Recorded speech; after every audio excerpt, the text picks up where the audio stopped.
Imagine for a moment that everything you see, touch and move through is a trick. The chair beneath you, the room around you, the horizon that seems so far away. All of it framed by three familiar directions: forward and back, left and right, up and down. We take these axes for granted because they form the cage of our experience. We live inside this box, convinced that reality is built upon it. But what if this sense of solidity is not the foundation of existence, but only a thin shadow of something deeper? What if dimensions themselves, the scaffolding we believe reality hangs upon, are illusions? This is where the question begins. It sounds absurd, almost reckless. Of course, space has dimensions, you say. We measure them every day, whether in the length of a road, the height of a building, or the depth of the ocean. But physics has a way of shattering the obvious. What we perceive is not always what is real. And the further science has pressed into the nature of space, time and matter, the more slippery this notion of dimensions becomes. Are they physical? Are they emergent? Or are they nothing more than human tools, convenient descriptions mistaken for truth? For most of human history, the assumption was simple. The world exists in three dimensions of space. Aristotle spoke of length, breadth and depth. Euclid formalized them in geometry. It seemed unquestionable. The ground beneath our feet, the objects we build, even the heavens we charted, all bowed to this trinity. It was common sense, but common sense, as history shows, often cracks when we push against the unknown. Think of the earliest explorers who looked across the ocean and saw only endless water. Common sense told them the Earth was flat, that sailing too far might send them tumbling into the abyss. Then came the revelation of a sphere, a globe, a higher reality that common sense had blinded them to. Dimensions may be the same. What feels like certainty may in fact be confinement, a prison of perception that physics has begun to escape. And perception is indeed a prison. Our eyes, our bodies, our very evolution tuned us to a particular slice of reality. We see in three dimensions because our survival depended on judging depth, distance, and direction. Predators hidden in grass, prey moving across the plain, shelter and horizon. The brain stitched vision into space, and we inherited the illusion of solidity. But as soon as you descend into physics, you find that space is not so solid after all. Consider the atom. Its electrons occupy what we call orbitals, but not like planets circling the sun. They are clouds of probability smeared across space, regions where the electron is more or less likely to appear.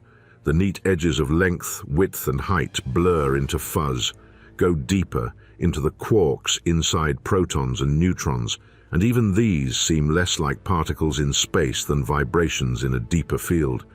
The scaffolding of dimensions feels increasingly like a stage set, useful for us, but indifferent to what is actually being performed. But the most unsettling question is this: what if dimensions aren't there at all until we measure them?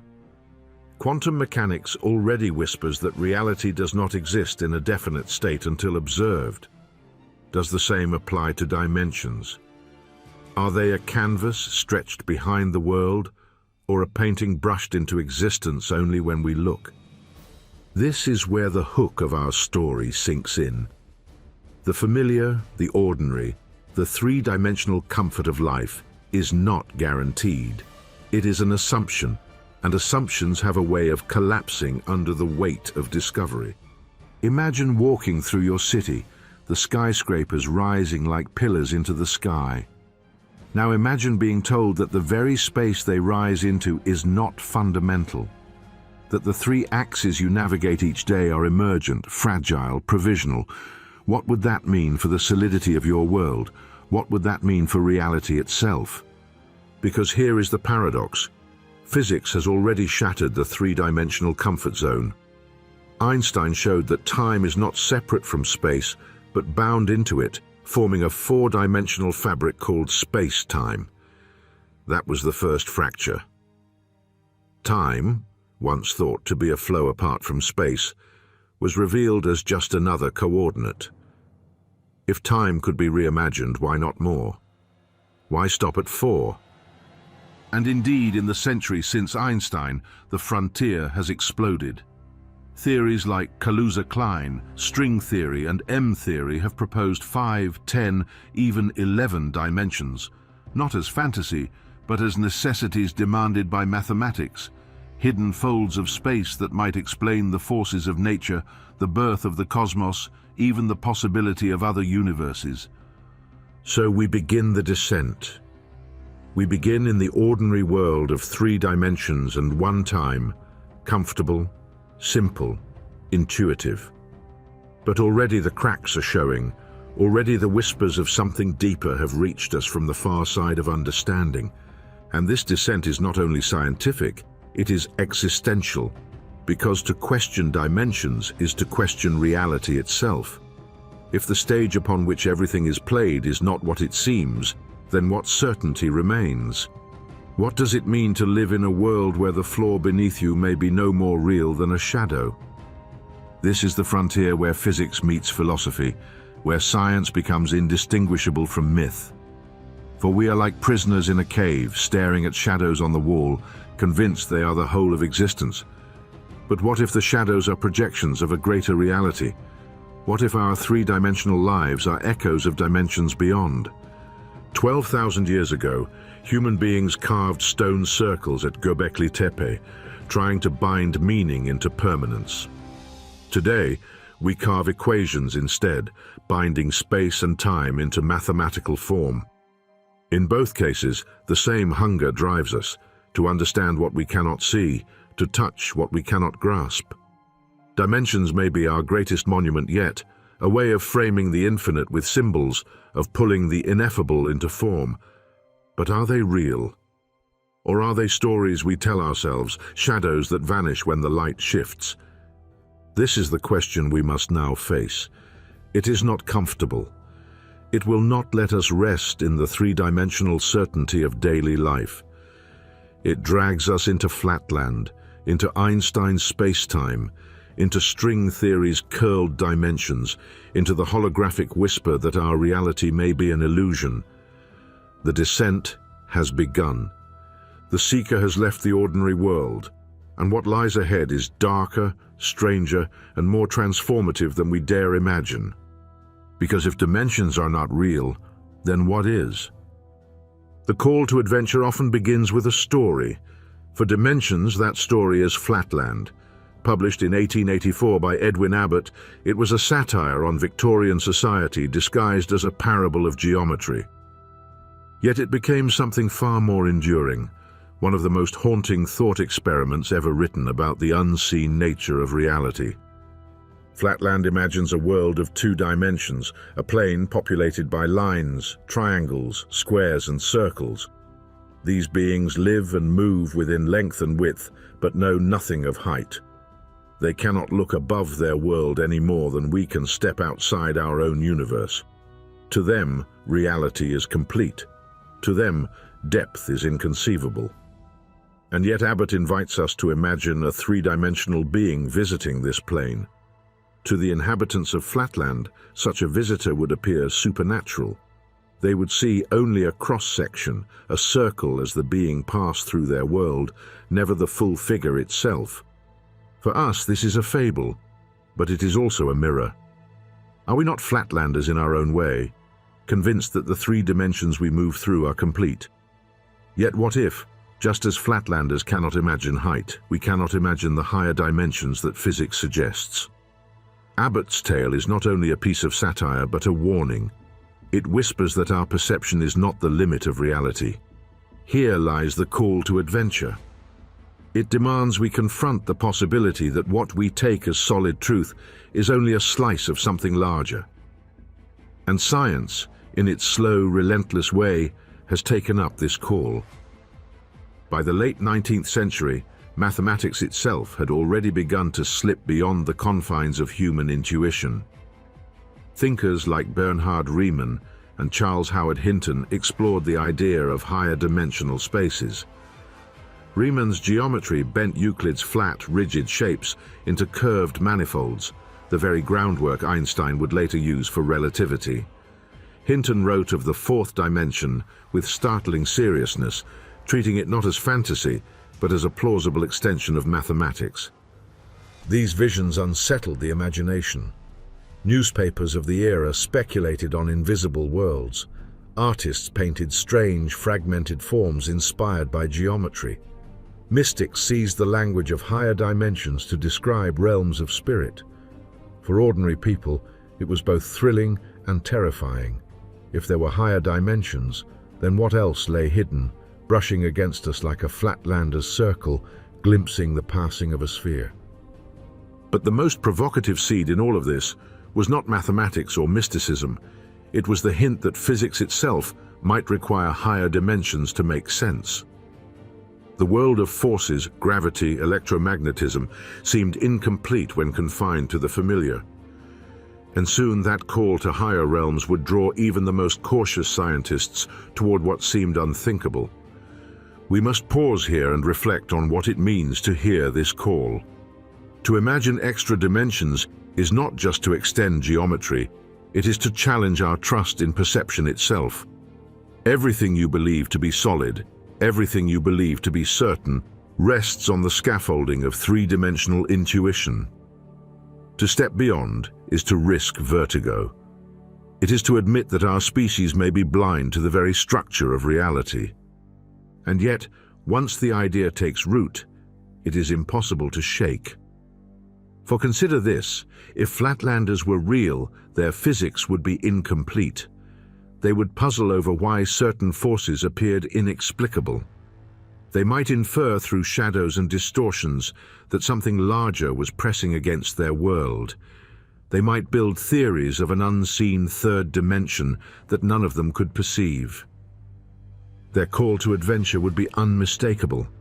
They would have to follow it. We are no different. Our physics too has run into puzzles that resist explanation within the walls of three-dimensional space and one dimension of time.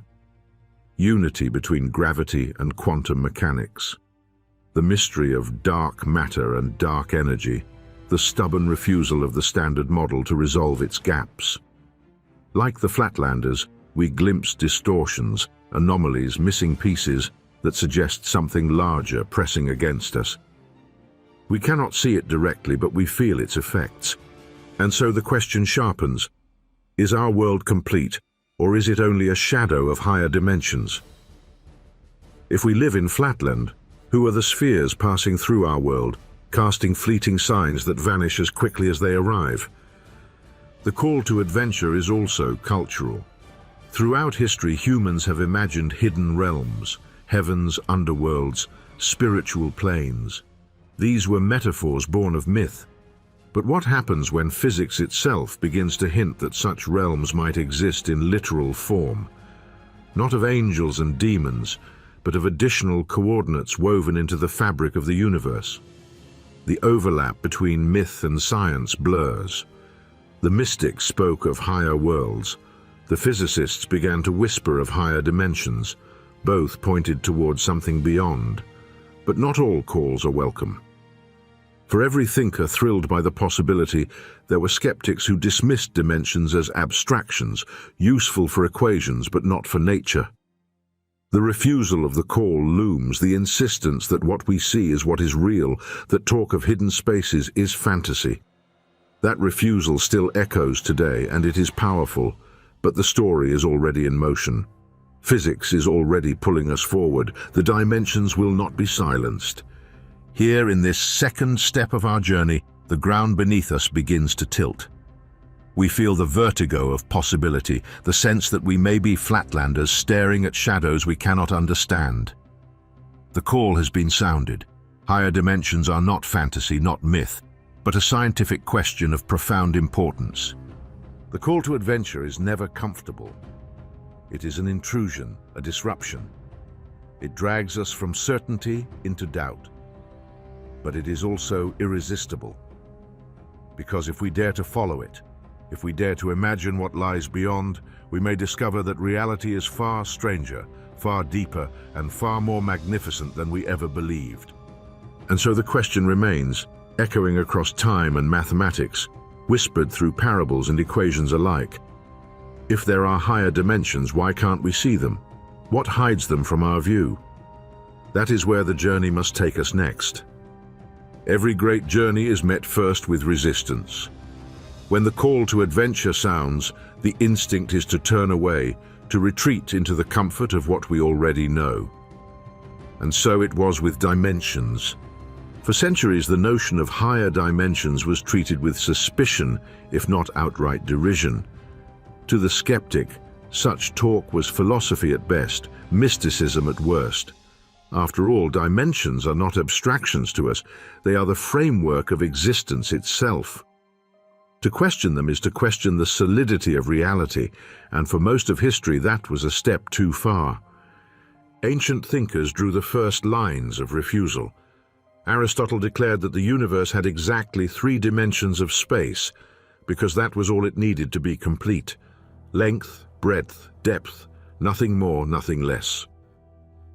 To add another was unthinkable. Euclid, whose geometry would dominate Western thought for 2 millennia, codified the world in terms of 3 dimensions, building his axioms upon them like bedrock. The idea of a 4th, 5th, or higher coordinate was simply absent. Even when mathematicians in the 19th century began to whisper about higher spaces, the scientific establishment was skeptical. Yes, you could construct algebraic systems that described 4-dimensional shapes. Yes, you could write equations for a cube extended into another axis. But what did that mean? Was it anything more than a trick of symbols? Equations are not reality, critics insisted. They are tools, not truths. And so the refusal hardened. If dimensions cannot be observed, they do not exist. This skepticism was not unreasonable. Science, after all, is meant to be grounded in evidence. If a theory strays too far into abstraction without experimental anchor, it risks becoming metaphysics. And what could be more untestable than a dimension we cannot even see? The very word dimension was tied to the physical world, to measurable extension, to the distances we could walk, the volumes we could enclose. To imagine one beyond perception seemed to many like science fiction. Yet history shows how dangerous skepticism can be when it calcifies into dogma. The earth seemed flat because no one could imagine otherwise. The heavens seemed immutable until Galileo's telescope revealed their imperfections. The refusal of higher dimensions carried the same flavor, an insistence that what is visible must also be all that is real. And yet, cracks in that refusal had already begun to form. Mathematics would not be silenced. In the 1820s, mathematician August Ferdinand Möbius introduced the idea of 3-dimensional transformations that hinted at higher orders of symmetry. In 1854, Bernhard Riemann shattered Euclidean complacency with his lecture on geometry, revealing that space itself could be curved, pliable, something more than the rigid stage of objects. Still, the refusal lingered. Beautiful mathematics, yes, but surely the real universe was simpler. Surely space was only 3-dimensional. But the skeptic's wall stood for deeper reasons than science alone. Higher dimensions threatened philosophy itself. For if there are realities we cannot perceive, what does that say about the reliability of our senses? What does that say about truth? It is one thing to be told that the Earth orbits the Sun. It is another to be told that your very experience of space is incomplete. It is to be told that you are a prisoner of perception, a flatlander blind to a larger world. For many, that was not science. It was an assault on certainty. This is the nature of the refusal, the human impulse to cling to what we can touch, measure, and see, to reduce reality to what fits within our hands. And yet, the refusal always cracks, because reality is not bound by what comforts us. The tension deepened in the late 19th century. Hyperspace became a fascination for mystics and artists as much as for mathematicians. Charles Howard Hinton coined the term tesseract to describe a 4-dimensional cube. Writers speculated about beings who could move in directions we cannot comprehend, appearing and vanishing at will. Spiritualists adopted higher dimensions to explain ghosts, visions, and the afterlife. To serious scientists, this mingling of mathematics with mysticism only strengthened the refusal. Dimensions beyond the third, they declared, were fantasies, suitable for parables and poetry, but not for physics. Yet even as skepticism hardened, physics itself began to falter under the weight of its own questions. Why did gravity resist unification with other forces? Why did light behave as both wave and particle?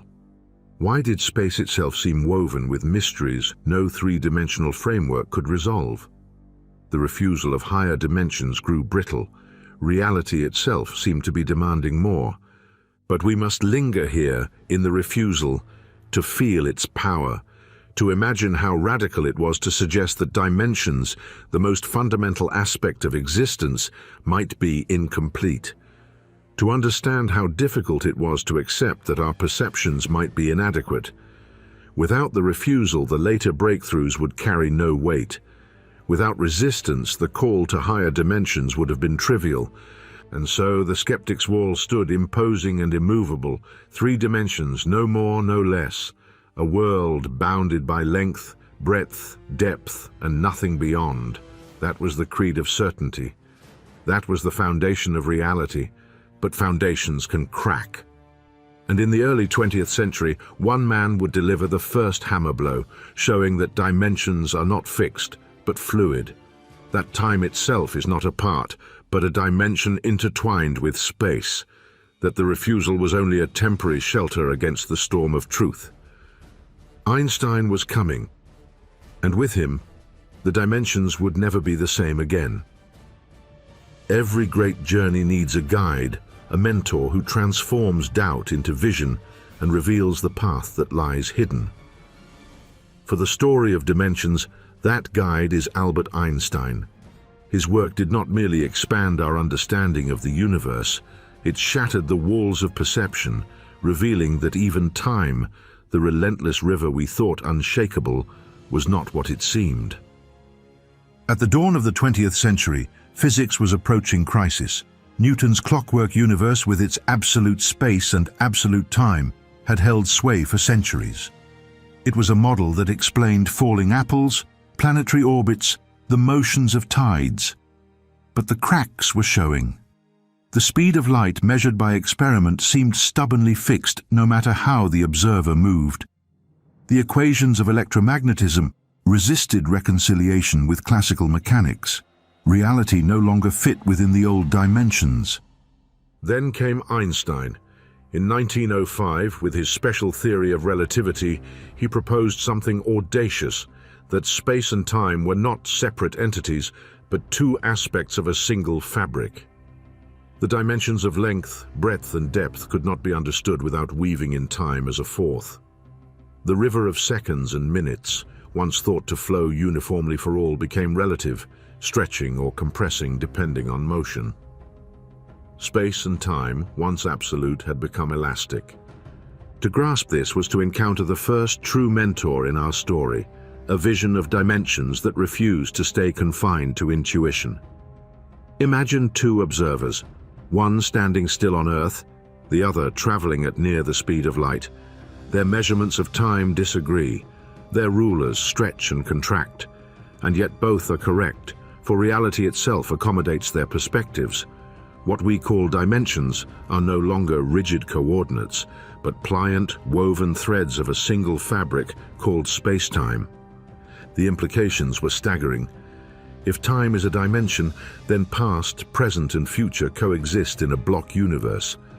A 4-dimensional whole where every event, from the birth of stars to the fall of civilizations, already has its place. To us, time feels like motion, a flow from what was to what will be. But relativity suggests otherwise. Time does not flow, we do.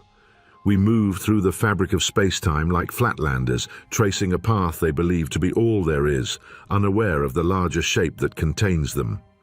Here, Einstein plays the role of mentor not only in science but in philosophy. His theory forces us to step outside perception and see the world from a higher vantage. He whispers to us, "You believe in 3 dimensions because that is all you see. But the universe cares nothing for your senses. It is larger, richer, stranger. But Einstein was not finished.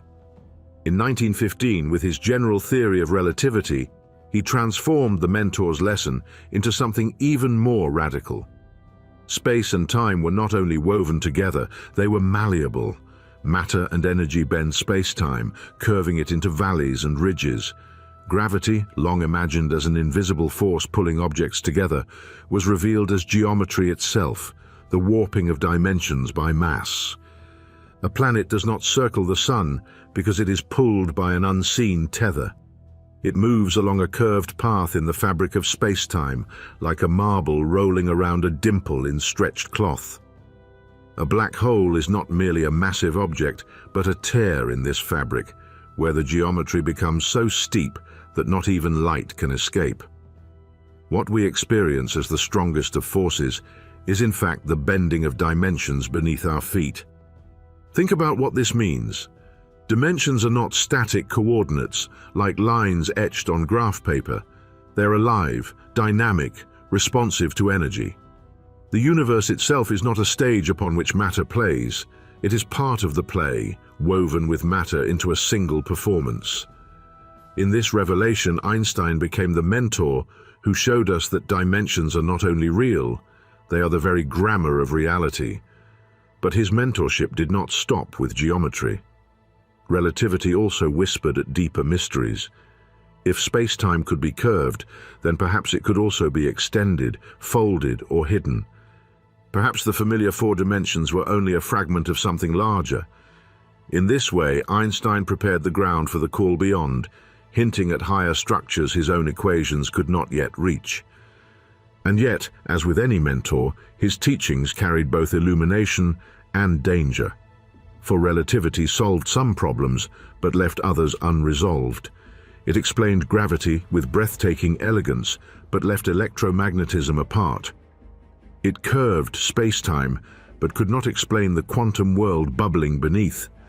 It united dimensions, but also deepened the question: are these four all there is? Or are they the visible surface of something more?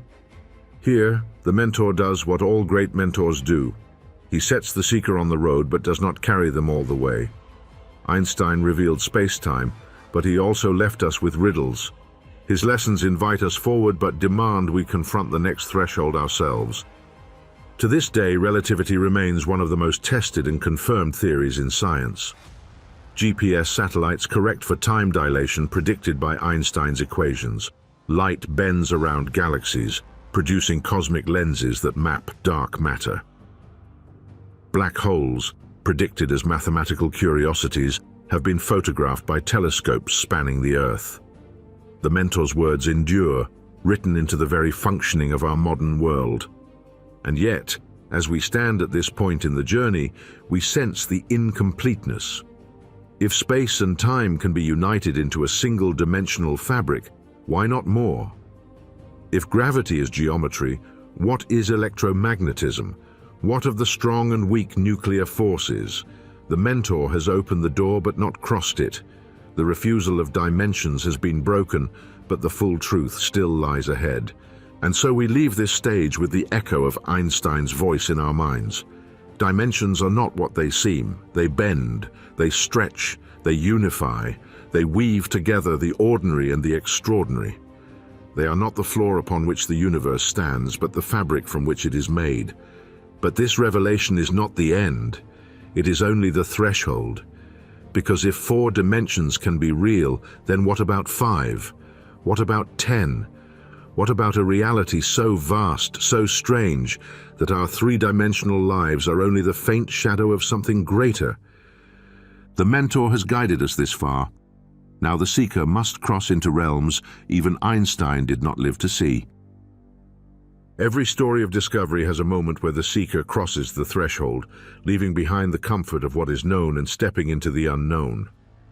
For dimensions, that moment came not long after Einstein had revealed space-time. The world had adjusted, however reluctantly, to the idea of 4 dimensions, 3 of space, 1 of time. It was strange, unsettling, but the equations worked and experiments confirmed it. Reality had expanded, but perhaps it had finally reached its limit. And then in 1919, a German mathematician named Theodor Kaluza posed a question both audacious and disarming in its simplicity. What if the universe had not 4 dimensions, but 5?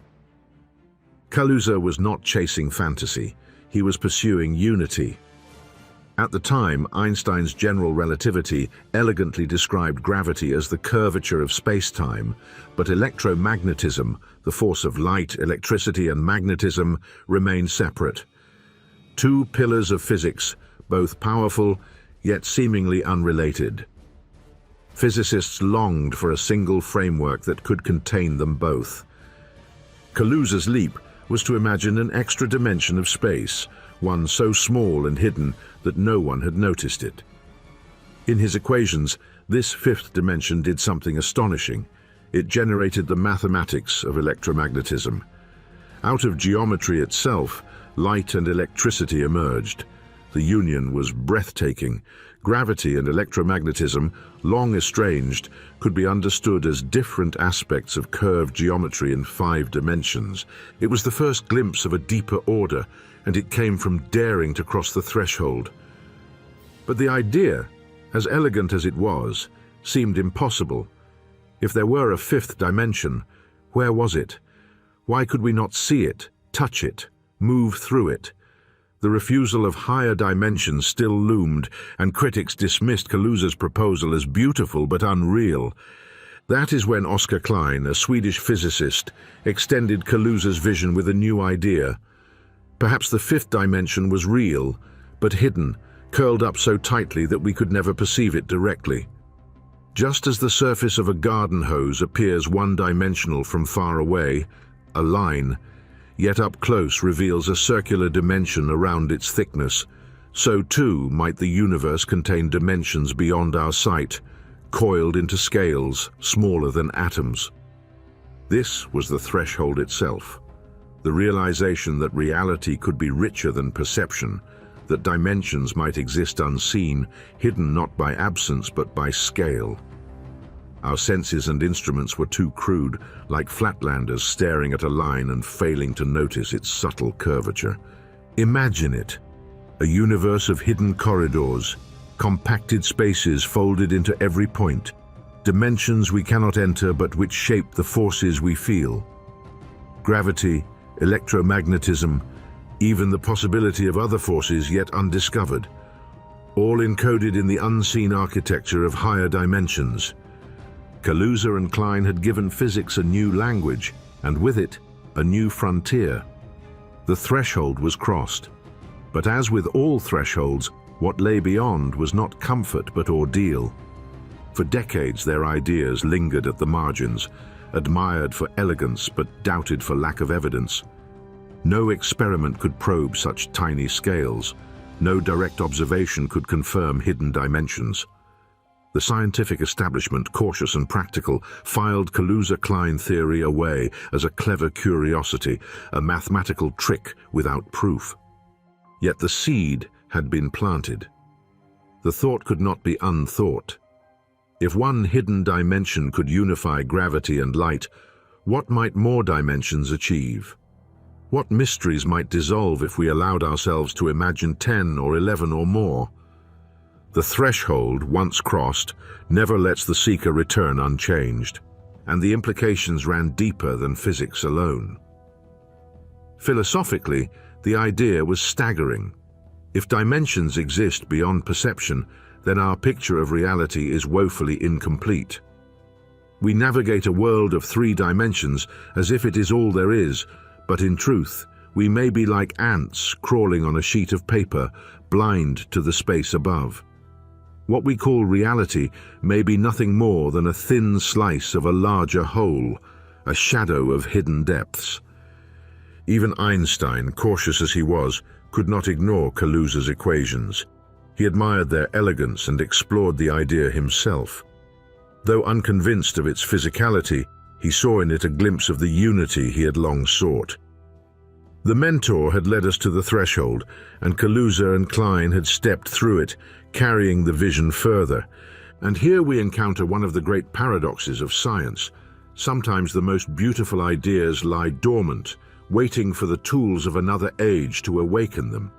For Kaluza-Klein theory would slumber for half a century before resurfacing in the strange, ambitious mathematics of string theory. But in that dormancy, the question took root in the minds of physicists and philosophers alike. If dimensions can exist beyond sight, how many are there? What role do they play in shaping the forces of nature? And most unsettling of all, if we cannot perceive them, can we ever truly know they are real? The seeker has crossed the threshold. The world of three-dimensional certainty lies behind us. Ahead stretches a labyrinth of hidden corridors, curled geometries, and unseen scaffolding. What we once thought of as space is no longer simple. It may be folded, compacted, multi-layered, rich with structure beyond perception. But every crossing comes with a price. Beyond the threshold lies uncertainty, confusion, and trial. The journey forward will not be easy, for if dimensions are real, they will not reveal themselves without struggle. They will demand new mathematics, new experiments, and perhaps new ways of thinking altogether. And so, we step into this hidden landscape, aware that the floor beneath our feet may contain more than we can ever know. Kaluza and Klein have opened the door, and through it we glimpse both promise and peril. A universe that is not three-dimensional, not 4 but perhaps 10 or 11 or more. The seeker has entered the labyrinth, the tests await.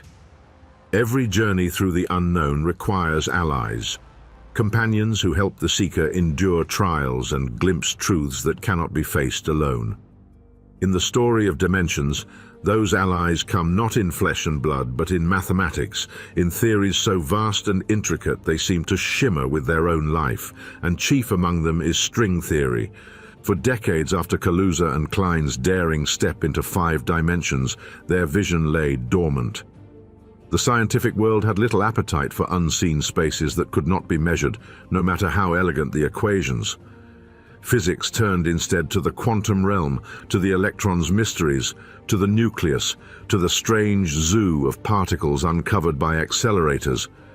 But unity, the dream of a single framework binding gravity and the quantum together, remained elusive. Einstein died chasing it. Generations pressed forward, but the puzzle resisted. Then, in the latter half of the 20th century, string theory emerged. It began humbly, as a mathematical attempt to explain the strong nuclear force, the glue that binds quarks into protons and neutrons. The equations described vibrating filaments, tiny one-dimensional strings whose oscillations gave rise to the particles we observe. But what began as a niche model grew into something far larger. For in the mathematics of strings lay the potential to unify all the forces of nature: gravity, electromagnetism, the weak and strong nuclear forces, within a single elegant framework. There was, however, a catch. Strings only made sense in more dimensions than we perceive. Not 3, not 4, but 10. Later refinements in M theory suggested 11. These dimensions were not optional extras, nor decorative flourishes. They were required by the equations themselves. Without them, the mathematics collapsed into inconsistency. The seeker had acquired a powerful ally, but one that demanded a steep price: the acceptance of realities we cannot see. To make this vision less fantastical, string theorists borrowed from Klein's old idea of compactification. The extra dimensions they proposed are real but hidden, curled up at scales so small they escape detection. Imagine an ant crawling along a garden hose. To us, from far away, the hose appears as a one-dimensional line. But to the ant, close enough to perceive the surface, the hose reveals itself as two-dimensional. It can move forward and back, but also around the circumference. Likewise, we see the universe as three-dimensional because our perspective is limited. At subatomic scales, however, additional dimensions may coil within every point, as real as length and height, yet invisible to our senses. And these hidden dimensions, according to string theory, are not arbitrary. They shape the very properties of our universe. The way they are curled, the geometry they take, often imagined as intricate Calabi-Yau manifolds, determines the particles and forces we observe. Change the shape of the hidden space, and reality itself changes. The universe as we know it may be only one possible configuration among countless others, each determined by the architecture of dimensions beyond sight. This is both exhilarating and disquieting. On one hand, it offers a breathtaking unity, all of nature's variety distilled into the vibrations of strings moving through multidimensional space. On the other, it suggests a multiverse, an infinite landscape of possible realities, each with its own laws, its own constants, its own physics. Our universe may not be inevitable, but simply one outcome among many, chosen in a sense by the folds of dimensions we cannot perceive. But are these dimensions real, or are they mathematical ghosts, beautiful but insubstantial? This is the trial the seeker now faces. For while string theory has captivated generations of physicists with its elegance, it remains untested. No experiment has yet confirmed the existence of extra dimensions, nor the strings themselves. The mathematics is seductive, but mathematics can deceive. Allies may guide us, but they can also mislead. And yet, dismissing them outright is too easy. The power of string theory is not only in what it explains, but in how it reframes our questions. It shows us that dimensions need not be limited to what we see, that geometry itself may be the engine of reality. It challenges us to imagine a universe whose scaffolding is richer, stranger, and more intricate than perception suggests. Think again of flatland. To its inhabitants, the possibility of up would seem absurd, yet we in 3 dimensions know it to be real. Now imagine ourselves as flatlanders of a higher order, blind to the curled geometries pressing against us. String theory whispers, just because you cannot move through them does not mean they are not there. But the ally does not give its gift without cost. String theory is labyrinthine, filled with equations so complex they sprawl across chalkboards, consuming lifetimes. The landscape of possible hidden dimensions is so vast, perhaps 10 to the power of 500 different shapes, that predicting our own universe within it becomes almost impossible. It is as if we have found a library with infinite books, each describing a different cosmos, but we do not yet know which book is ours. This is the nature of allies in any journey. They empower, but they complicate. They bring clarity and confusion at once. String theory illuminates dimensions, but also multiplies them to dizzying heights. It promises unity, but dangles it always just beyond reach. And still, the pull is irresistible. For physicists, it is not only about proving string theory true, it is about the vision it offers. That reality is not 3-dimensional, not 4, but a grander architecture where hidden dimensions sing the universe into being. It is about the courage to follow the mathematics even when the path is dark, even when evidence is silent.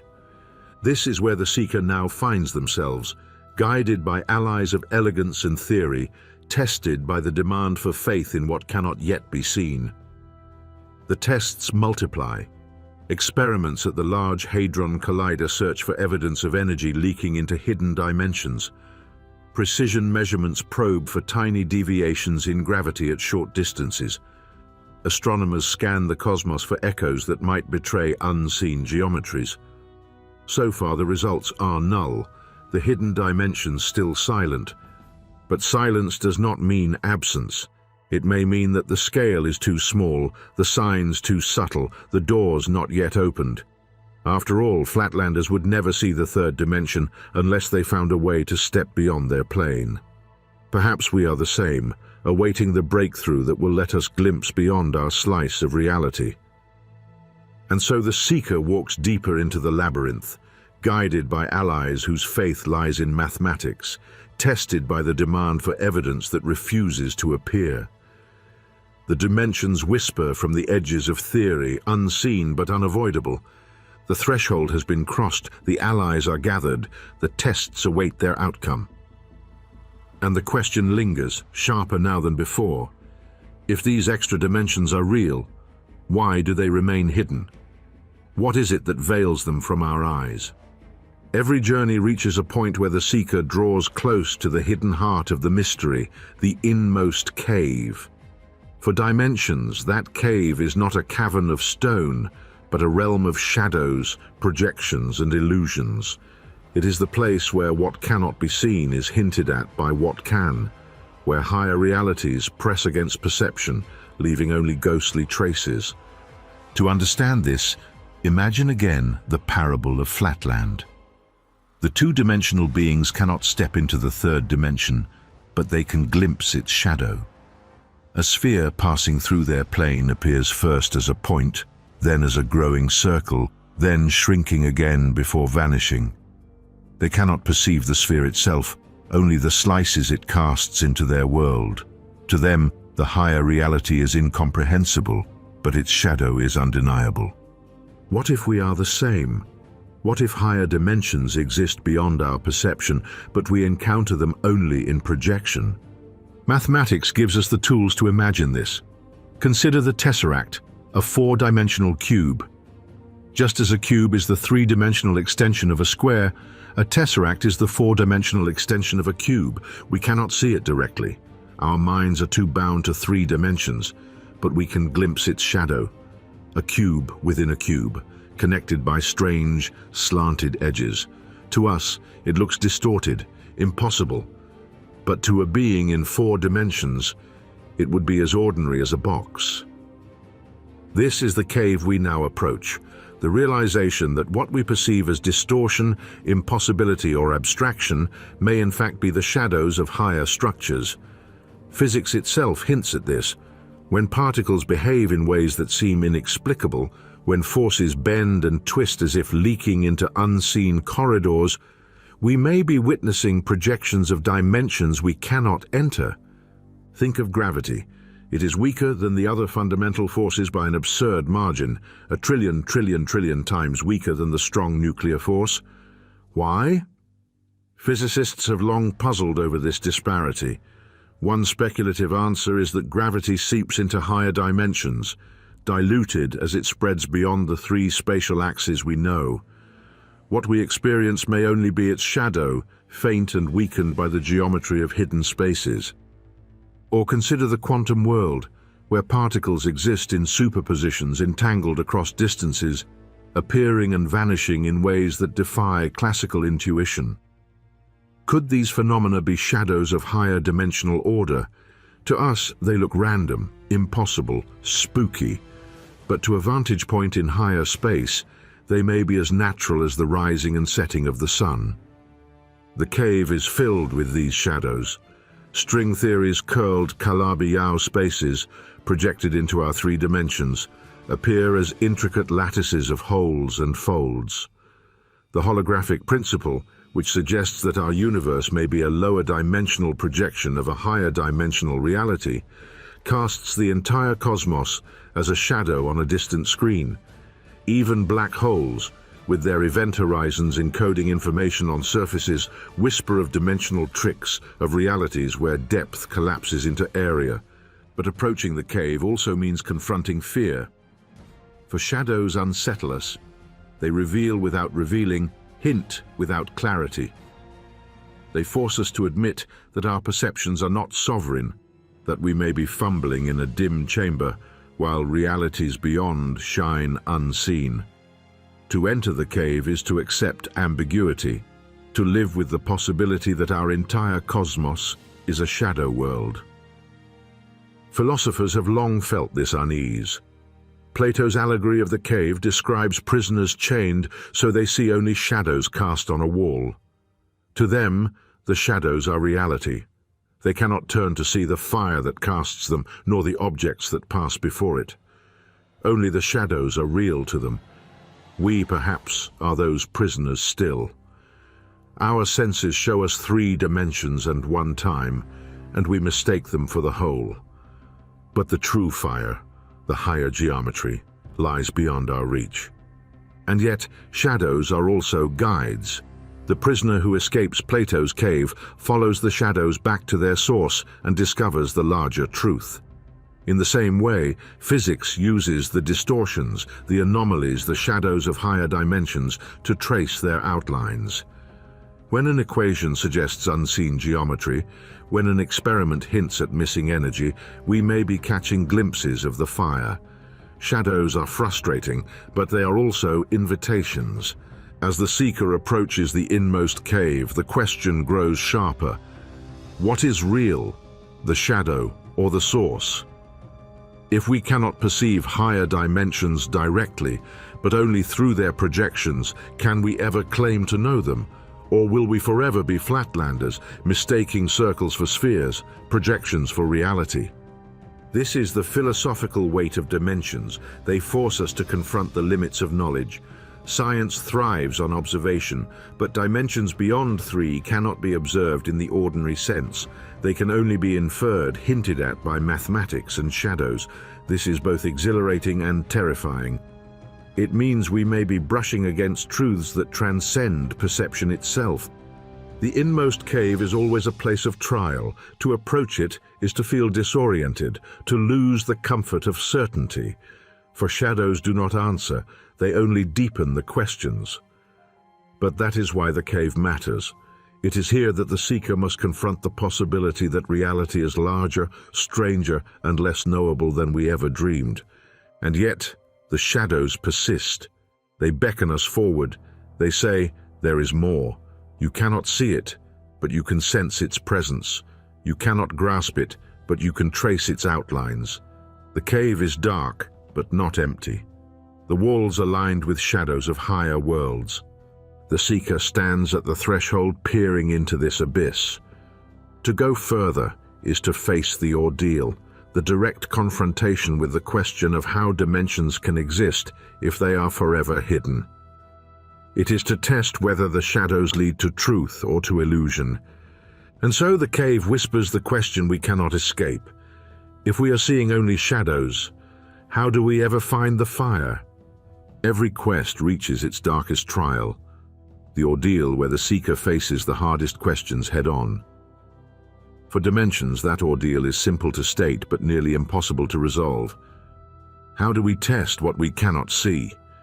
If higher dimensions exist, can we catch them in the act? Or will they forever elude our instruments, leaving us with only shadows and speculation? This is the crucible of physics. For mathematics, no matter how beautiful, must bow before experiment. Equations may predict, analogies may inspire, but without evidence, dimensions remain ghosts. And so, in laboratories and colliders across the world, physicists have undertaken one of the most daunting tasks imaginable, to force the universe to reveal its hidden scaffolding. The first approach was gravity. Among the 4 fundamental forces, gravity is the strangest. It is immeasurably weaker than the others.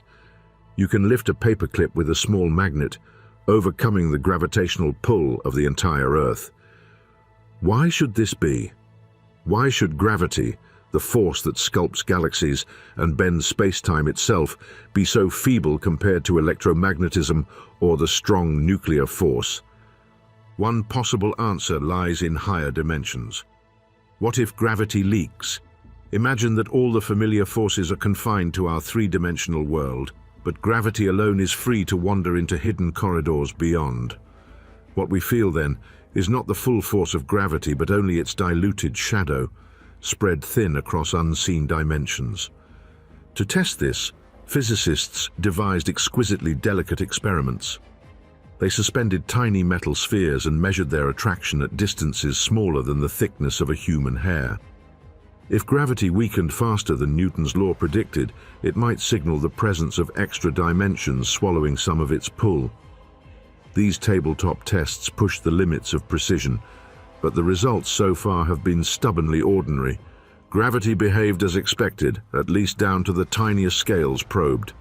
The higher dimensions, if they exist, remained silent. The ordeal deepened at particle colliders. The Large Hadron Collider, LHC, near Geneva, smashes protons together at energies never before achieved, recreating conditions close to the Big Bang. If hidden dimensions are real, the violence of these collisions might reveal them. How? By producing exotic particles that vanish into higher space, leaving behind missing energy, or by generating microscopic black holes that would evaporate in bursts of radiation, their very existence proof of extra dimensions shaping gravity at small scales. The experiments were tense, filled with anticipation. As the LHC roared to life in 2010, some whispered that it might even destroy the Earth, collapsing it into a higher dimensional singularity. Those fears were unfounded, but they revealed the scale of the ordeal. To summon higher dimensions, we had to collide matter at energies that bordered on the terrifying. And yet, as the data poured in, no dimensions appeared. No black holes, no unexplained energy losses, no footprints of hidden corridors. The ordeal ended not with revelation, but with silence. This is the agony of the seeker, to brave the darkness and find no torch waiting. Physics demands courage, but it also demands patience. The ordeal does not always yield answers. Sometimes it leaves us staring into the abyss, wondering whether the shadows were ever there at all. But the trial is not over. Other experiments continue.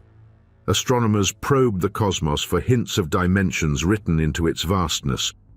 Could gravitational waves, ripples in space-time detected by LIGO, leak into higher realms and fade faster than predicted? Could the patterns in the cosmic microwave background, the faint afterglow of the Big Bang, carry imprints of hidden geometries at the dawn of time? These questions drive new missions, new detectors, new eyes on the sky. The ordeal also reveals the limits of our tools. We may simply lack the energy to probe the scales where extra dimensions hide. If they are curled up as Klein imagined, their size could be as small as the Planck length, 100 billion times smaller than an atom. To glimpse them directly may require machines larger than planets, or technologies beyond imagination. The seeker has courage, but even courage must bow to practicality, and so the ordeal becomes philosophical as well as experimental. If dimensions cannot be tested, are they real? Or are they scaffolds of mathematics, useful fictions that guide our equations but do not exist in nature? This is the central tension of the ordeal, to demand proof where proof may forever be beyond reach. To wrestle with the possibility that the ultimate truths of reality may remain hidden no matter how deep we dig. The seeker in this cave faces despair. The path forward is uncertain. The allies of mathematics promise grandeur, but experiments return only silence. The ordeal tempts us to turn back, to declare dimensions fantasy, to retreat into the safety of what we can see. And yet, the ordeal also transforms, for it reminds us that reality is not obligated to yield its secrets easily, that the very difficulty of testing dimensions is itself a clue to their nature. If they are hidden well. If they are real, they shape the universe in ways subtle enough to evade detection. This too is part of the story. Truth must be earned, and the universe does not give it cheaply. The seeker emerges from the ordeal chastened, but not broken. The higher dimensions remain out of reach, but the hunger to know them burns brighter. Failure is not the end, but the proof that the question is worth asking. And so we leave the ordeal with the question unresolved but sharpened. If higher dimensions exist, we may never see them directly.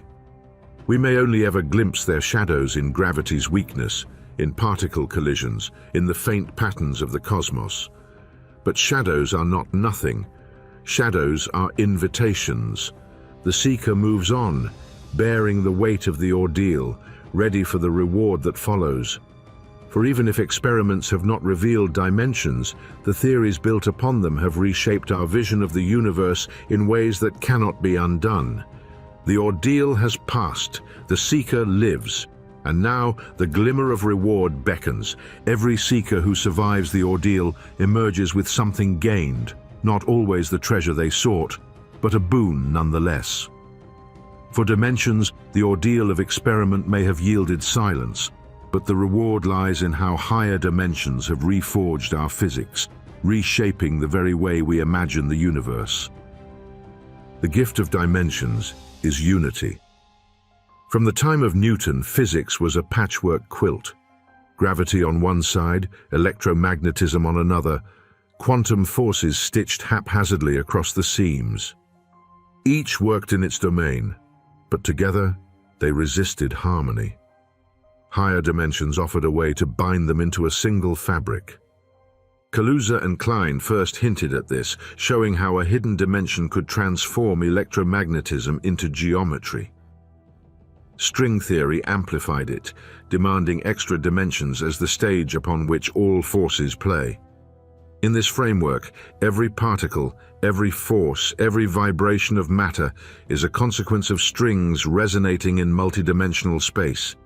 The photon, the electron, the quark, all different notes in the same cosmic symphony. The reward is not proof, but vision, a universe where diversity emerges from unity, where dimensions are the loom upon which existence is woven. This vision solves puzzles that once seemed insurmountable. The strong nuclear force, the weak nuclear force, electromagnetism and gravity all appear as different manifestations of geometry in higher dimensional space. The standard model, messy and fragmented, suddenly feels like a shadow of something cleaner, more elegant. Even anomalies, like the cosmological constant or the mass of the Higgs boson, may find explanation in the hidden folds of extra dimensions. And the reward does not end with unity. It stretches outward to the cosmos itself. Dimensions, whether hidden or emergent, shape the architecture of reality at every scale. They dictate how galaxies form, how black holes collapse, how the universe expands. If the extra dimensions are curled in particular ways, they may even explain why our universe has the constants it does, why gravity is weak, why atoms are stable, why stars burn as they do. Imagine it. Every breath you take, every photon that reaches your eye, every atom in your body is not only a consequence of physics, but of the hidden geometry of dimensions you cannot see. To live is to inhabit a shape far greater than yourself. The reward also reshapes philosophy. Dimensions force us to confront the question of what real means. If higher dimensions exist but are forever hidden, are they real in the same sense as length or width? Or are they abstractions, convenient scaffolds for our equations? Perhaps reality is not about what is visible, but about what explains. If the unseen dimensions unify the forces of nature, if they predict the particles we observe, if they make the mathematics work, then perhaps that is reality enough. This challenges our instincts. We crave evidence, direct and tangible. But physics has taught us humility before. Atoms were once abstractions, inferred but unseen. Black holes were once mathematical curiosities, doubted even by Einstein. Today they are photographed and measured. Perhaps dimensions too will one day step from abstraction into evidence. Until then, the reward is trust. Trust in the power of mathematics to illuminate truths our senses cannot grasp. And yet, the reward carries shadows. Unity through higher dimensions has not yet delivered the decisive proof physicists yearn for. String theory, with its vast landscape of possible solutions, risks being too flexible, explaining everything and therefore nothing. Critics argue that dimensions may be mirages, mathematical illusions mistaken for reality. The seeker must accept this ambiguity as part of the gift. Knowledge is never pure, and rewards are often double-edged. But ambiguity itself can be a kind of treasure. It teaches us to live with uncertainty, to embrace questions that may never be fully answered. Dimensions remind us that reality is not obligated to be simple, that the universe may be far stranger than our minds can hold. This humility is itself a reward, tempering our arrogance with awe. The seeker also receives another boon, a new way of seeing themselves. If dimensions shape the universe, then they shape us as well. Our atoms, our bodies, our thoughts are consequences of multidimensional geometry. We are not merely inhabitants of three-dimensional space. We are shadows of higher order, ripples in a fabric that extends beyond perception. To ask whether dimensions are real is also to ask whether we ourselves are real, or whether we are projections, fleeting intersections of something deeper. And still the questions multiply. If extra dimensions explain the forces of nature, could they also provide pathways to phenomena we can scarcely imagine? Wormholes connecting distant regions of space, parallel universes stacked beside our own. The possibility of travel, not by crossing space but by slipping into dimensions that bypass it altogether. The reward is not only knowledge but imagination, a widening of the horizon of possibility. It is no accident that science fiction seizes upon dimensions as a source of wonder. They are at once scientific and mythic, rigorous and dreamlike. They allow us to envision realities beyond the familiar, to imagine what lies just outside perception's reach. The reward of dimensions is not only what they explain, but the visions they inspire. Visions that drive new questions, new experiments, new courage to press deeper into the unknown. The seeker emerges from the ordeal transformed. The silence of experiments has not ended the quest. The gift of dimensions is too powerful, too compelling to abandon. They have reforged physics, unified forces, reshaped cosmology, challenged philosophy, and expanded imagination. They have given us a new vision of reality, one where what we see is only the surface of a deeper, richer architecture. This is the reward, not certainty, not proof, but vision. A glimpse of the infinite scaffolding that may underlie existence, a reminder that the universe is not only stranger than we know, but stranger than we can know. And yet, even as the seeker claims the reward, the road back begins to call. For every boon brings new questions, new trials. If dimensions have reshaped our vision of reality, how do they reshape our story of ourselves? If they echo in physics, do they echo in myth, in culture, in the deepest recesses of human imagination? The seeker has won the reward. But the journey is not done. The road back awaits. Every hero's journey must circle back toward the ordinary world, carrying the treasure found in darkness into the realm of the familiar.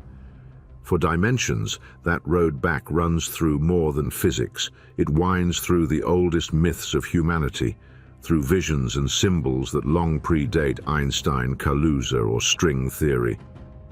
For if higher dimensions are real, or even if they are only the language of our imagination, then they have always been with us, hidden in the ways we dream, the myths we tell, the mysteries we seek. Physics has given us equations, geometries, and theories, but before physics there were stories. The human mind has always imagined realms beyond perception, other worlds layered beside or above our own. We may call them heavens, underworlds, spiritual planes, or dreamscapes, but the impulse is the same, to sense that reality extends beyond the three dimensions of ordinary life. Ancient cultures spoke of worlds stacked upon each other like hidden floors of a cosmic structure. In Hindu cosmology, there are multiple lokas, realms of existence layered beyond ordinary perception, accessible only through spiritual practice or death. In Norse mythology, Yggdrasil, the world tree, binds together 9 realms, each with its own laws and inhabitants. In Plato's philosophy, the cave allegory suggests that what we see are shadows, projections of higher forms. Each myth, each vision, echoes the idea that our perceived world is not the whole, but a slice of something greater. Is it coincidence that these stories resonate so closely with the language of physics? Or is it evidence that humans, long before science, sensed the limits of their perception and invented symbols to express it? The physicist speaks of curled Calabi-Yau manifolds, while the mystic speaks of hidden heavens. Different tongues perhaps, but aimed at the same horizon. The road back also reveals how deeply the idea of dimensions has shaped culture. In the 19th and early 20th centuries, as mathematics explored higher spaces, spiritualists seized upon the fourth dimension as proof of their visions. They claimed that ghosts, spirits, and other supernatural phenomena might exist in dimensions beyond our own, brushing against us unseen. Even artists absorbed the imagery. Cubism fractured perspective as if to capture multiple dimensions on a single canvas. Writers like H.G. Wells and Madeleine L'Engle imagined travel through the fourth dimension as a means of transcending space and time. The language of physics bled into myth, and myth bled back into culture. Skeptics dismiss this as coincidence, as metaphor mistaken for truth. And perhaps they are right. The realms of gods and spirits are not the same as curled geometries or holographic projections, but the resonance is undeniable. Humans seem drawn to the idea of hidden layers of reality, of dimensions that conceal mysteries beyond sight. Whether in myth or in science, the instinct is the same, to suspect that the visible world is only a surface and that behind it lies depth. But the road back is never without danger, for myth and mysticism can blur into pseudoscience, leading seekers astray. The temptation to conflate spiritual planes with physical dimensions is strong, but it can weaken both science and myth by confusing their roles. The physicist's task is not to confirm heaven or hell, but to describe geometry and forces. The mystic's task is not to measure gravity, but to explore meaning. To collapse them into one risks losing the clarity of both. And yet we should not dismiss the echo too quickly, for myths often carry truths in symbolic form. Just as ancient sailors spoke of sea monsters to represent the unknown dangers of the ocean, so too might ancient stories of hidden realms reflect an intuition. That perception is limited, that reality extends beyond what we see. Perhaps myth is not physics, but it is philosophy. It whispers that the world is deeper than it appears, that dimensions may always lie beyond our grasp. The road back reminds us of our continuity with the past. Physics may use equations now, but the hunger that drives it is ancient.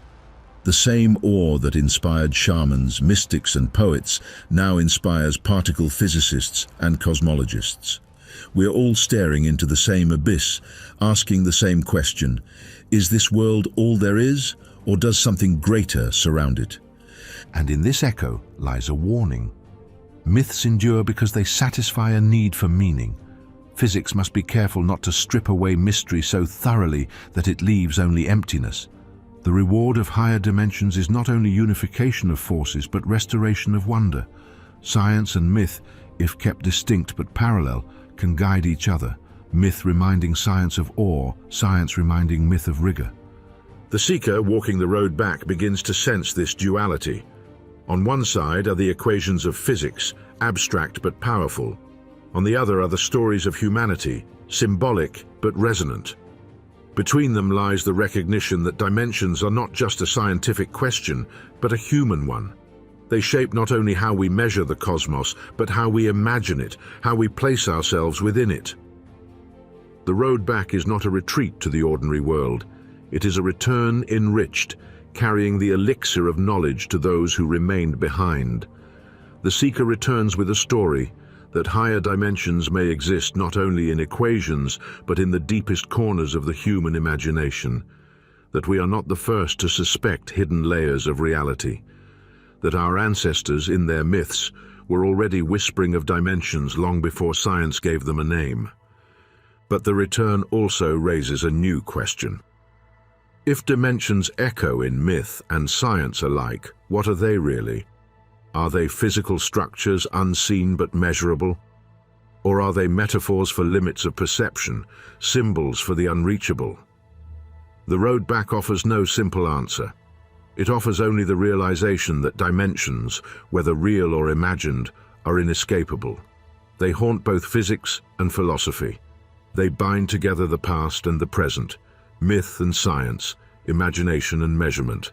And so the seeker, carrying the reward of vision, approaches the final stages of the journey.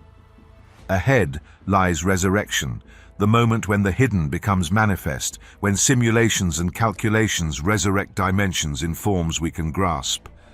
Beyond that lies the final boon, the synthesis of knowledge and wonder. But for now, the road back is enough. The seeker walks in two worlds, the scientific and the mythic, the measured and the imagined.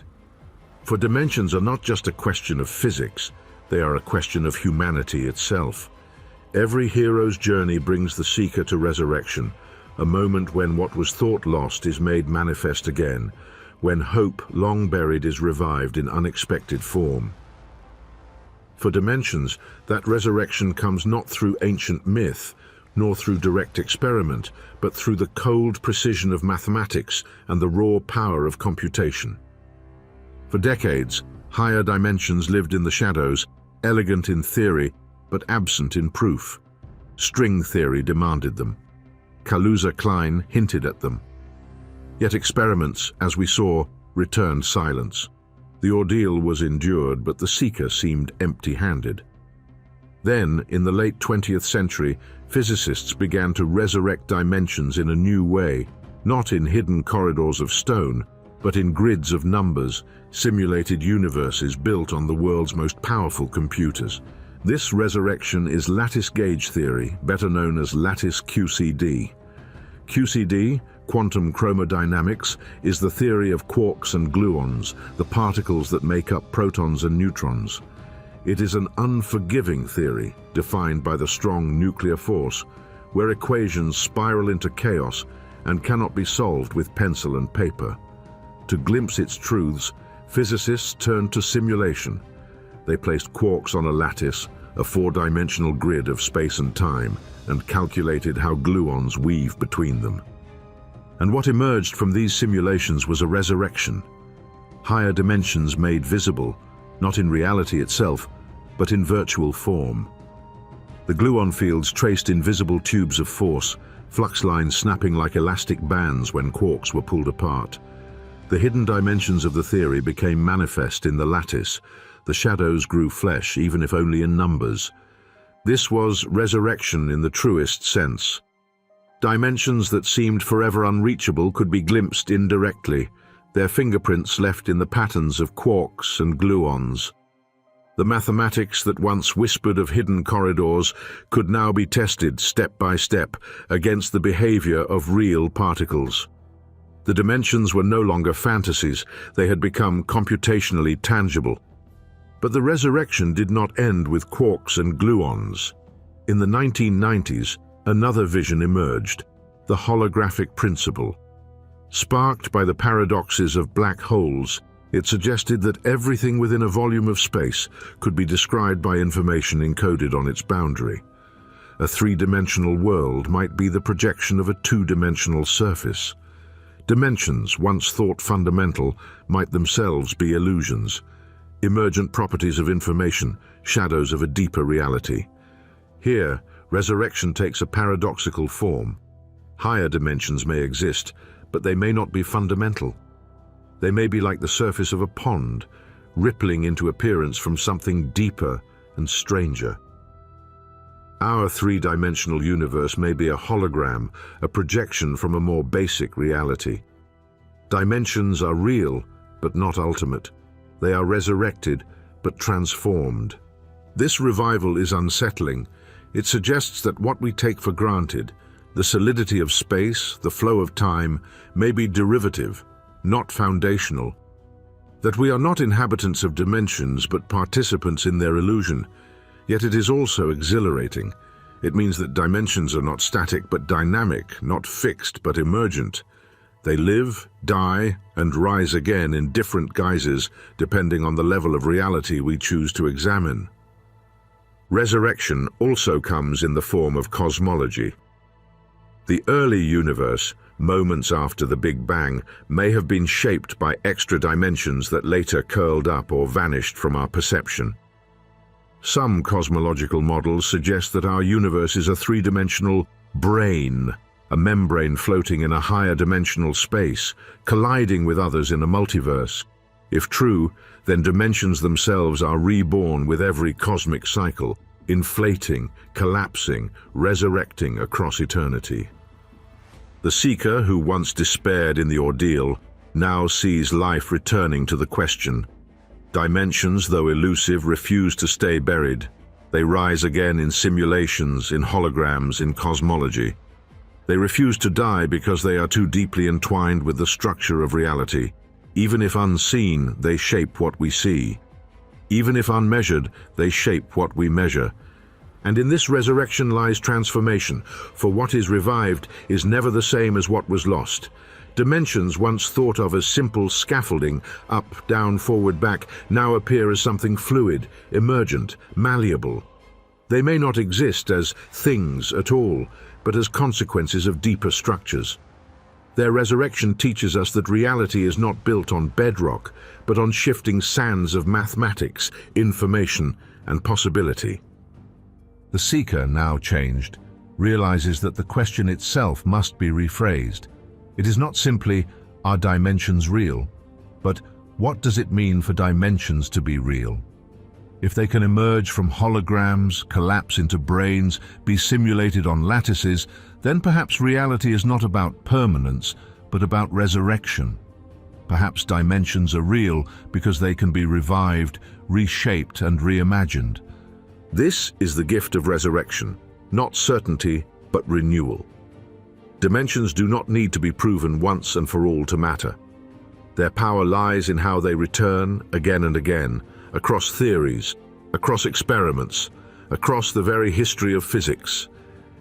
Each resurrection deepens our understanding, even if it does not close the question. And yet, as with all resurrections, shadows remain. If dimensions are emergent, what are they emerging from? If they are projections, what is the projector? If they are illusions, who or what is being deceived? The seeker, revived but not satisfied, must carry these questions forward. Resurrection is never the end. It is the beginning of the return. The seeker must carry the elixir of knowledge back to the ordinary world, to share it with others, to reshape the story of who we are.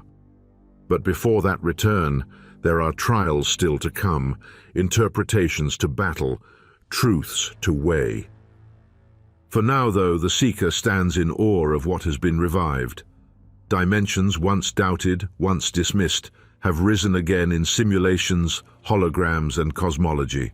They are alive, even if only in whispers. They will not be silenced. The seeker has witnessed resurrection, and with it comes a sobering realization. If dimensions can be resurrected in so many guises, then perhaps they are not illusions at all. Perhaps they are eternal, waiting to return in whatever form we are ready to see. But what elixir do they offer? What truth do they carry back to the ordinary world? That is the next stage of the journey. The seeker now carries the elixir, the hard-won knowledge born from ordeal and resurrection. It is not the simple treasure of certainty. It is subtler, more unsettling. The realization that dimensions may not be truths carved into the fabric of reality, but tools, frameworks we use to interpret the cosmos, scaffolds we erect to hold up our understanding. This is not the elixir we expected. We longed for a definitive answer, for a triumphant declaration. Yes, dimensions exist in their hidden majesty, or no, they are illusions of mathematics. Instead, we return with something deeper, humility. The lesson that dimensions are perhaps less about reality itself and more about how our minds engage with reality. For centuries, dimensions have served as humanity's way of ordering experience. Euclid gave us 3 dimensions of geometry, axes upon which to chart the physical world. Einstein added time, transforming the universe into space-time, a continuum where gravity became curvature. Theorists after him added more, curled, compact, hidden dimensions, not because experiments demanded them, but because mathematics suggested they might unify what was otherwise fragmented. Dimensions in this light are not simply discovered, but invented. They are not only out there, waiting to be measured, they are also in here, in the mind, constructs that give shape to chaos. They are tools, not truths. This is not to diminish them. Tools can be powerful, even world-changing. The concept of 3 dimensions built bridges, cathedrals, and machines. The 4th dimension of time gave us relativity, GPS, and the bending of light by stars. Even the unproven dimensions of string theory inspire new experiments, new mathematics, new visions of what may be possible. The elixir is that dimensions guide us forward, even when their ontological status remains in doubt. But this tool-like nature also reframes the question. When we ask, are dimensions real? We may be asking the wrong thing. The better question may be, are dimensions useful? Do they explain? Do they predict? Do they allow us to see what we could not see before? Reality in physics is often judged not by metaphysical certainty, but by utility. Electrons are real because they explain and predict phenomena with extraordinary precision, not because we can hold them in our hands. Dimensions may be real in this same pragmatic sense, and yet there is danger in this elixir too. For if dimensions are only tools, then the universe may be stranger still than we dare to imagine. What lies beyond the tool? What structure does reality take if not dimensional? Could there be frameworks beyond geometry, beyond space and time altogether, that our minds are not yet equipped to grasp? Here lies the humility. The elixir reminds us that human thought is bounded. We invent coordinates, axes, grids, projections, because that is what our brains can manage. But the universe is under no obligation to obey our categories. It may transcend them entirely. We may be like fish describing the ocean in terms of length, width, and depth, unaware that air exists above the surface. The seeker, carrying the elixir, must bring this lesson back to the ordinary world, to remind us that dimensions are not certainties, but invitations. They are ways of reaching toward the real, not the real itself. They are bridges between ignorance and insight, fragile but necessary. They are stepping stones across a river we may never fully cross. And this elixir transforms how we live, for it teaches us to see the world not as fixed but as layered, provisional, open-ended. It teaches us to embrace the provisional nature of knowledge, to accept that truth may be less about possession and more about pursuit. It teaches us that reality may always outrun our tools, but that our tools are enough to keep us chasing. This is the gift dimensions bring, not closure but wonder, not truth but humility, not finality but endless beginnings. The seeker has returned with the elixir, but trials remain, interpretations to face, rival visions to confront. For not all agree that dimensions are tools, some insist they are truths, others deny them altogether. Ahead lie the trials of interpretation, the battles that will decide how or if dimensions endure in our understanding. The seeker carrying the elixir does not return to peace. Instead, they find a battlefield of interpretation where rival visions clash. Dimensions, though elegant and powerful, face fierce opposition. Some argue they are illusions, artifacts of human mathematics. Others propose rival frameworks, visions of reality that bypass dimensions entirely. Here the seeker must endure the trial not of discovery, but of meaning. The first challenge comes from emergent theories. In recent decades, physicists have dared to suggest that space and time themselves may not be fundamental. Instead, they could emerge from networks of quantum information, from entanglement woven into patterns far deeper than geometry. If so, then dimensions are not the bedrock of reality, but a mirage, the large-scale appearance of something more primal. In this view, dimensions are like temperature, real in daily life, but emergent from countless microscopic interactions. This trial strikes at the heart of the elixir. If dimensions are tools, they may not even be the most essential ones. They may dissolve under closer scrutiny, replaced by concepts beyond human intuition. Another challenge rises from loop quantum gravity, a rival to string theory.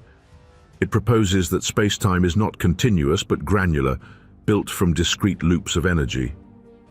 Here, dimensions are not infinite scaffolds but approximations, breaking down at the smallest scales. If this vision is correct, then dimensions as we know them are convenient fictions, crutches that collapse when pressed too far. And then there are interpretations that reject dimensions altogether. Some philosophers of science argue that geometry is nothing more than a map of relationships, not a real structure. In their view, space is not a container, but a web of interactions. What we call dimensions are simply labels we assign to order the web. Reality itself may have no dimensions at all, only relations, patterns, connections. The trial intensifies with the specter of the multiverse. Some models of cosmology suggest countless universes, each with different numbers of dimensions, some with 2, some with 10, some with none at all. If this is true, then our universe's 3 spatial dimensions are not fundamental but contingent, accidents of cosmic lottery. They are not truths about reality, only features of our particular corner of it. This shatters the dream of universality. Dimensions may not be eternal laws, but local quirks. The seeker must endure these blows. Each one chips away at certainty. Each one forces a confrontation with humility. Dimensions, once thought firm, dissolve into possibilities. The elixir trembles under scrutiny. Can dimensions survive this trial? Perhaps, for even as interpretations clash, dimensions prove resilient. They continue to explain, to predict, to guide experiments. They remain indispensable in practice even if their metaphysical status is questioned, like a compass that works even if the Earth's magnetic field is not fully understood. Dimensions orient us, even if they are not ultimate truths. The seeker learns here the hardest lesson. Truth in science is not a monolith, but a battlefield. Theories compete, interpretations diverge, and certainty is rare. Dimensions may not be the final word, but they remain one of the strongest contenders. The trial does not destroy them, but it scars them, tempering them like metal in fire. And from the fire comes clarity. The very fact that dimensions inspire such debate is proof of their power. Few ideas could command both reverence and skepticism for centuries. Few could survive being challenged by myth, mathematics, experiment, and philosophy, and still remain central to our quest. The seeker endures the trial. The elixir, though battered, still glows. And ahead, at last, lies the boon, the ultimate reward of seeing dimensions not as mere geometry, but as a profound metaphor for unity itself. The seeker, scarred but unbroken from the trials of interpretation, now approaches the ultimate boon. What lies ahead is not a final equation, not a definitive measurement, but something deeper. The realization that dimensions are more than scaffolds of physics. They are symbols of cohesion, metaphors of unity, bridges between the seen and unseen. In them, science and philosophy converge, not in certainty but in meaning. Dimensions unify. That has always been their promise. In physics, they tie disparate forces into a single fabric. Space and time, once thought separate, become space-time. Gravity, once mysterious, becomes curvature of that continuum. Electromagnetism, once distinct, can be woven into geometry through hidden dimensions.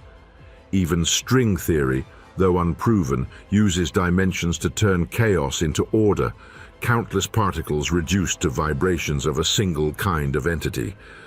The boon is not proof, but coherence. In dimensions, the universe ceases to be a patchwork. It becomes a whole. And beyond science, dimensions also unify human thought. Myth spoke of hidden realms. Mathematics spoke of higher spaces. Mysticism spoke of invisible planes. Physics reframes these in rigorous terms, but the impulse is the same: to seek connection, to suspect that what we see is only the surface of a deeper unity. Dimensions serve as the metaphor that binds. This cohesion is philosophical as much as physical. It reminds us that human beings are pattern seekers, hungry for frameworks that hold meaning together. Dimensions are the language of that hunger. They give shape to mystery, structure to awe. They tell us that there is more than meets the eye, that reality is not fragmented chaos, but ordered, layered, structured, whether in mathematics or myth. The boon is also existential. If dimensions bind the cosmos, then they bind us as well. Our bodies, our thoughts, our histories are not separate from the fabric. They are threads woven into it. To exist is to participate in dimensions, to be enfolded within them. This recognition dissolves the illusion of separateness. It whispers that we are not outsiders observing reality, but part of the very structure that defines it. And yet, the boon is not comfort alone. It also unsettles. For cohesion does not mean simplicity. It means that everything is entangled, that no truth stands alone. If dimensions unify forces, then they also unify mysteries. Dark matter, dark energy, the weakness of gravity, the possibility of multiverses, all of these are tied to the question of dimensions. To accept cohesion is to accept complexity, to embrace the enormity of what we do not yet know. Still, there is power in this. The boon transforms how we approach the unknown. Instead of seeing mysteries as isolated puzzles, we see them as facets of a single, deeper question. The problem of forces, the problem of cosmology, the problem of consciousness, all may be bound, at least symbolically, by dimensions. They are the thread that suggests hidden unity, the sign that our search is not in vain. The seeker, standing at the heart of this realization, feels awe. For the boon is not just scientific elegance, but a philosophical awakening. Dimensions, whether real in a physical sense or not, embody the deepest human intuition that reality is not fractured but whole, that beneath appearances lies cohesion, that mystery itself is structured, and so the seeker receives the ultimate gift. Not proof, not certainty, but vision. The vision of unity through dimensions. It is a boon that changes how we see the cosmos and how we see ourselves. It tells us that our longing for connection, our search for hidden truths, is not folly. It is the very essence of what it means to be human. Yet even as the boon is granted, the circle nears its close. The seeker must return to the ordinary world, carrying this vision not as an abstraction but as a transformation. Dimensions have been explored, doubted, resurrected, scarred, and finally understood as symbols of cohesion. Now the task is to live with that knowledge, to master both worlds, the scientific and the human, the measurable and the meaningful. The ultimate boon has been won, but a final step remains: to achieve equilibrium, to bring the journey full circle, to live in a world forever haunted and enriched by the possibility of dimensions. The journey began with certainty, the ordinary world of 3 dimensions, with time as a familiar fourth, solid, unquestioned, seemingly unshakable. Then came the call to adventure, whispers of hidden corridors, unseen scaffolds shaping reality. We followed that call into ordeal and doubt, into theories grand and experiments silent, into resurrections of mathematics and philosophy. Now, at last, the seeker returns. Not to the world they left, but to a new equilibrium forever changed. For dimensions, whether real or imagined, have done their work. They have reshaped how we see the universe. They have reminded us that reality is deeper than perception, stranger than intuition, grander than imagination. And they have left us with a question that will not die. What binds existence itself? This is the infinite bind. On one side, we cling to dimensions as real. They are woven into equations, into predictions, into the very physics that governs stars and atoms. They unify forces, describe gravity, explain why matter exists at all. Without dimensions, our science falters. In this sense, they are undeniable, as real as the breath in your lungs, as real as the ground beneath your feet. On the other side, dimensions slip through our grasp. Higher ones refuse to reveal themselves in experiments. Some theories whisper that even the dimensions we know are not fundamental, but emergent illusions, shadows cast by deeper structures of information. In this sense, they are phantoms, useful but not ultimate, real but not real enough. And so we are bound, caught between dimensions as truth and dimensions as tool. between certainty and doubt, between geometry and mystery. This is the infinite bind, the equilibrium we inherit. Yet equilibrium does not mean stasis, it means transformation. It means learning to live in a world where dimensions are both scaffolds and symbols, both equations and metaphors. It means holding in tension the scientific and the philosophical, the measurable and the meaningful. This is not a lesser truth, but a greater one, a truth born of humility. For the final revelation of dimensions is not that they exist or do not exist. It is that their very ambiguity reshapes us. They teach us to embrace uncertainty without paralysis, to wonder without surrender, to seek without demanding closure. They remind us that the universe is not a puzzle to be solved once and for all, but a mystery to be lived. In this new equilibrium, we see dimensions everywhere. In the equations of string theory, curling unseen through Calabi-Yau spaces. In the geometry of space-time, bending under the weight of stars. In the myths of our ancestors who spoke of heavens and underworlds. In the art of visionaries who fractured perspective to glimpse hidden depth. In the very act of thought which leaps beyond what eyes can see. Dimensions live not only in physics but in us, and they will not leave us. For even if tomorrow's experiments show no sign of hidden corridors, even if new theories abandon them altogether, dimensions will endure. Because they are more than geometry. They are the embodiment of our need to reach beyond. They are the symbol of our refusal to accept that what we see is all there is.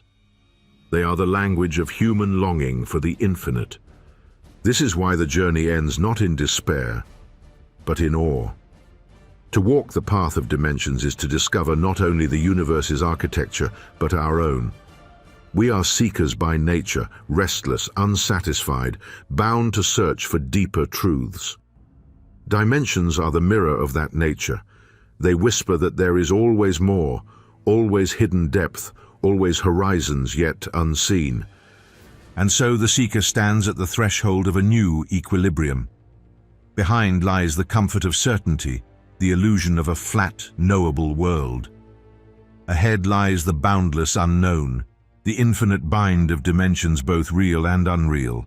Between them lies transformation, the recognition that to be human is to dwell in that tension, to live within unanswered questions, to be shaped by mysteries we cannot resolve. This is the final gift of dimensions. They do not settle the question of reality. They do something greater. They transform how we see reality itself. They remind us that existence is not a solved riddle, but an unfolding journey. They invite us not to mastery, but to humility, not to possession, but to awe. And in that humility lies freedom. For if dimensions are both tool and truth, then we are free to imagine, to explore, to dream. We are free to build new theories, new myths, new visions of what may be. We are free to accept that the universe is larger than our grasp, and that this is not defeat, but wonder. The seeker, now transformed, returns to the ordinary world. But the world is no longer ordinary. Every street, every building, every star is haunted by the possibility of hidden corridors. Every breath carries the weight of unseen scaffolds. Every thought echoes with the question, what dimensions hold me here? This is the new equilibrium. To live as if dimensions are both real and unreal, both certain and uncertain. To live bound and yet liberated by the infinite bind. And so the journey ends as it began, with a question. But now the question is richer, darker, deeper.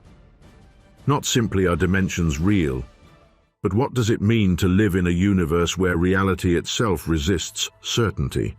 The answer is not given. It cannot be. It must be lived. In every experiment, every equation, every story, every act of wonder, the question returns. The circle closes only to open again. Dimensions are real, and they are not. They are truths and tools, shadows and scaffolds. They are the infinite bind that holds us, that shapes us, that transforms us. And in that bind lies our future, For the story of dimensions is not finished. It will continue in new theories, new experiments, new myths. It will continue in the minds of seekers yet unborn, who will ask the same question in new ways. It will continue in you as you step back into your life, haunted by the possibility of hidden realms. The journey is done, the seeker has returned, the equilibrium is found. But the question endures, are dimensions even real? And in that question lies everything. Thank you for joining us on this extraordinary journey through the cosmos here on Frontiers of Infinity. If this glimpse into the unknown has sparked your curiosity, be sure to subscribe and join us each Friday at 7 p.m. Eastern, where we unravel the darkest mysteries of space.